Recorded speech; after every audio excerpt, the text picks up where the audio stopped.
As it exists today, our educational system consists of two well-defined and specific roles, that of the student and that of the teacher. While attending the Thomas R. Watson Conference at the University of Louisville during the fall of 2008, we, a group of undergraduate students from Illinois State University, met some of the most qualified educators in the field of rhetoric and composition, and found out what they had to say about their students.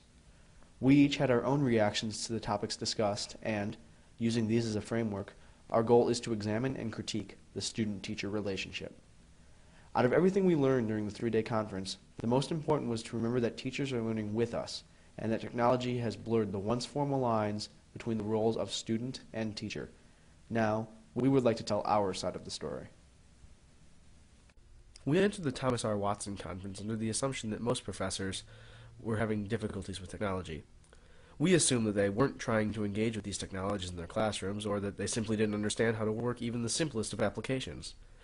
What we found is that teachers are indeed engaging with technologies such as Facebook and MySpace, or blogging software in their classrooms, and what disturbed us the most was the way in which students were talked about. Rather than being spoken for, we seemed to be spoken of, and it was as if we were on the outside looking in.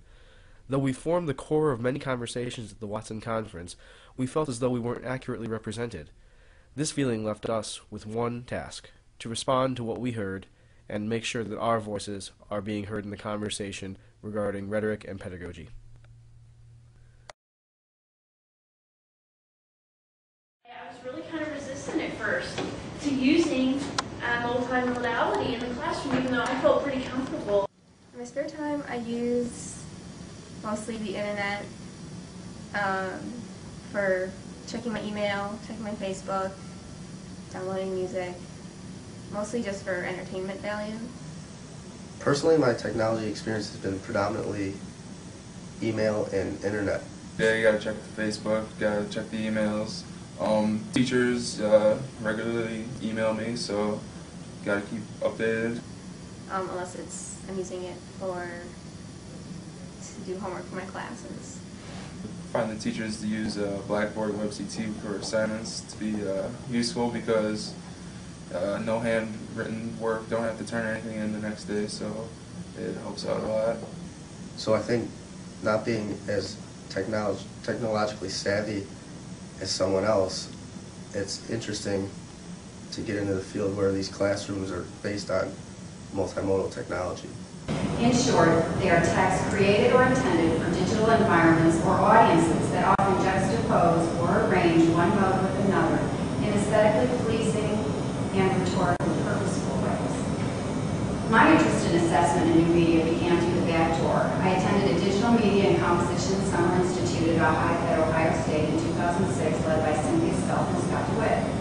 While all the work with digital production was challenging and fun and fascinating, I wondered how my students would assess my attempts to produce technology, use technology, or integrate technology into the classroom upon my return. As a non-tenured, tenure-track faculty member, I share the anxieties contingent faculty and other non-tenured faculty experience when faced with student evaluations that affect our job security. Sometimes it's a little difficult though, you might forget about it because you don't get updated as much with the Blackboard and WebCT. You gotta kind of check it every day to make sure you have something to do. I think I've never used like Movie Maker or blog posts. These are all things that are new to me.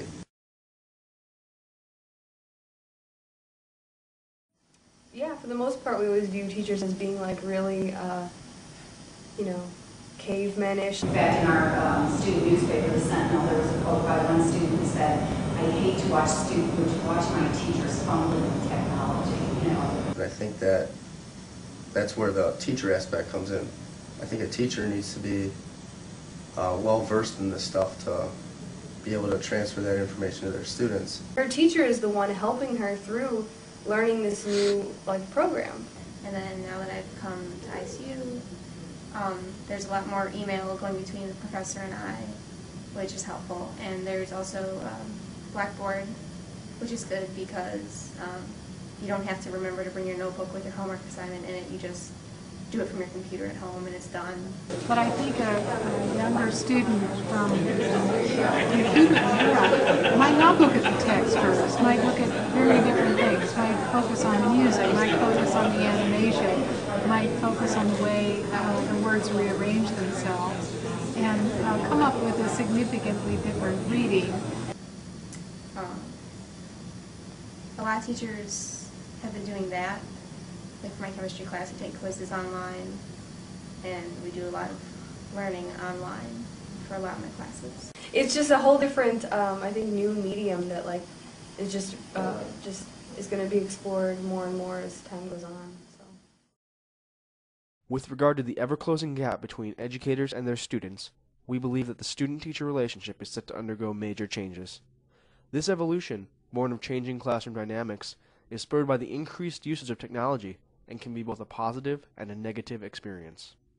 It is positive in the sense that students now have unprecedented access to scholarly works and are now able to more fully understand and integrate the subject matter being taught to them. However, it is negative in the sense that now, more than ever, our educators are learning side by side with their students. Often, this learning is born of necessity, and students are sometimes better able to operate or incorporate classroom technologies. This changing scenario means that no longer is the teacher simply equipped with every piece of knowledge and skill required of them, and no longer is the student simply a passive observer within their classroom. Now, learning and teaching occur at both ends of the spectrum. The future presents many obstacles for both students and their teachers. The rapid advancement of technology has blurred the lines that once separated teacher and student, and this line will only continue to become less distinct as time goes on. So how will students and teachers react to a completely different world of education? Only time will tell.